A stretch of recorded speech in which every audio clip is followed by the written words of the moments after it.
If you're new to our channel, don't forget to hit the subscribe button. Want a great Brussels sprout? I'll show you how.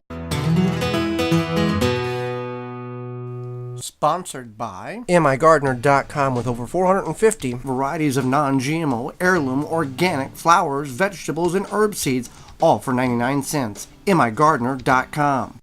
So a lot of people have the problem, they grow great Brussels sprouts like we have here. Now this plant's going on 3.5 foot tall, and you can see in here, you can see the sprouts at the junction of each leaf node there, or leaf there, and those will potentially, or they will develop into the sprout that we're familiar with.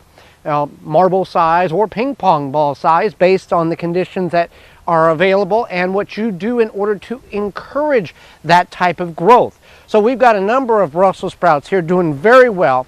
Now what you want to do here, here's the trick to get this to start developing your sprout. What you have here is you got the top portion. You want to go in there and just cut off the growth tip. Otherwise, it's going to keep growing. And at some point, yes, the weather and the conditions will be favorable for it to develop the sprout. But if left uncut, that sprout may be kind of small. It's like with garlic. We cut the scape off on the hard-neck garlic to develop more and encourage more energy to go in the bulb development instead of the seed production. So that's what we want to do. So by cutting that out, you can do that anytime the plant is mature. We're wanting to harvest these in about 45, 60 days, somewhere in that range. So we're doing it now. Something of this nature here, this plant is not developing quite correctly. You can see how it's kind of all over the place. I'm just going to go in there and just cut that portion right out. You can see how it was wanting to open up and there would have been more sprouts there, but just get rid of that. And we just go in here, and don't be scared that you're going to hurt the plant, because you're not.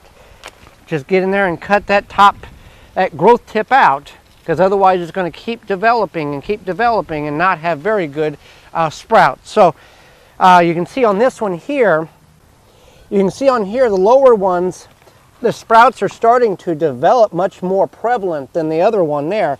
So by cutting this growth tip out, it will actually encourage more sprout size on that.